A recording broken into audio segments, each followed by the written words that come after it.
The Arabian Nights, the story of the young king of the Black Isles.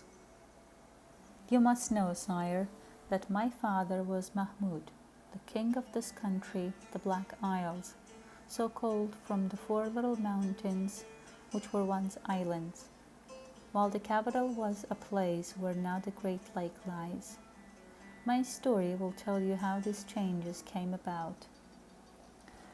My father died when he was 66, and I succeeded him.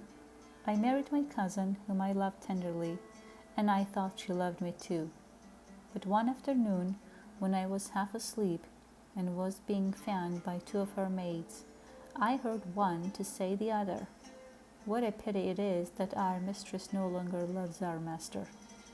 I believe she would like to kill him if she could, for she is an enchantress."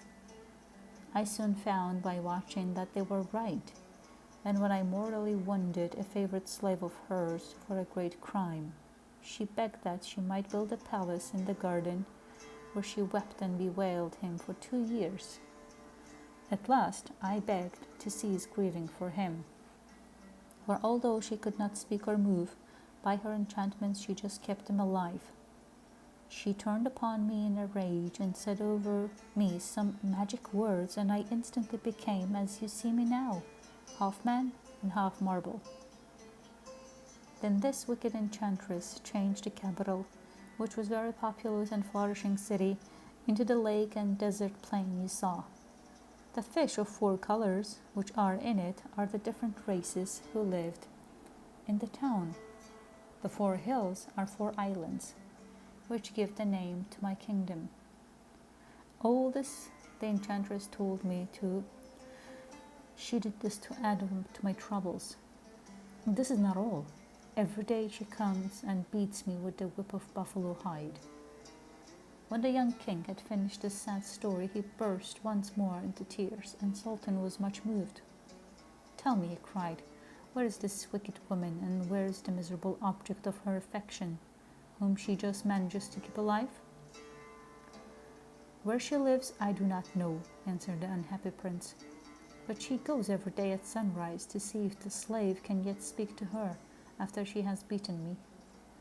"Unfortunate king," said the sultan, "I will do what I can to avenge you." So he consulted with the young king over the best way to bring this about, and then they agreed their plan should be put in effect the next day. The sultan had rested, and the young king gave himself to happy hopes of release. The next day the sultan arose, and then went to the palace in the garden where the black slave was. He drew his sword and destroyed the little life that remained in him, and then threw the body down a well. Then he lay down on the couch where the slave had been and waited for the enchantress. She went first to the young king, whom she beat with 100 blows. Then she came to the room where she thought her wounded slave was, but where the sultan really lay. She came near his couch and said, "Are you better today, my dear slave? Speak but one word to me." "How can I be better," answered the sultan, imitating the language of the Ethiopians, "when I can never sleep for the cries and groans of your husband?" "What a joy to hear you speak," answered the queen. "Do you wish him to regain his proper shape?" "Yes," said the sultan. "Hasten to set him at liberty, so that I may no longer hear his cries." The queen at once went out and took a cup of water and said over it some words that made it boil as if it was on the fire. And then she threw it over the prince, who at once regained his own form. He was filled with joy, but the enchantress said, "Hasten away from this place and never come back, or I will kill you." So he hid himself to see the end of Sultan's plan. The enchantress went back to the Palace of Tears and said, "Now I have done what you wished." "What you have done," said the Sultan, "is not enough to cure me. Every day at midnight all the people whom you have changed into fish, they lift their heads out from the lake and cry for vengeance.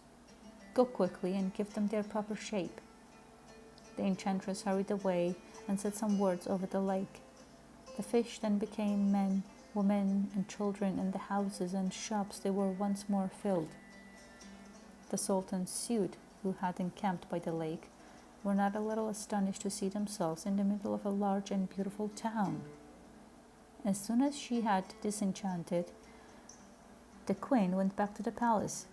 "Are you quite well now?" she asked. "Come near," said the Sultan. Nearer still. She obeyed, and then he sprang up, and with one blow of his sword cut her into two. And then he went and found the prince. "Rejoice," he said, "your cruel enemy is dead." The prince thanked him again and again. "And now," said the Sultan, "I will go back to my capital, which I am glad to find is so near to yours." "So near mine," said the king of the Black Isles. "Do you know it's a whole year's journey from here? You came here in a few hours because it was enchanted, but I will accompany you on your journey." "It will give me much pleasure if you will escort me," said the Sultan. "As I have no children, I will make you my heir." The Sultan and the prince set out together, and the Sultan laden with rich presents from the king of Black Isles. The day after he reached his capital, Sultan assembled his court and told them all that had befallen him, and told them how he intended to adopt the young king as his heir.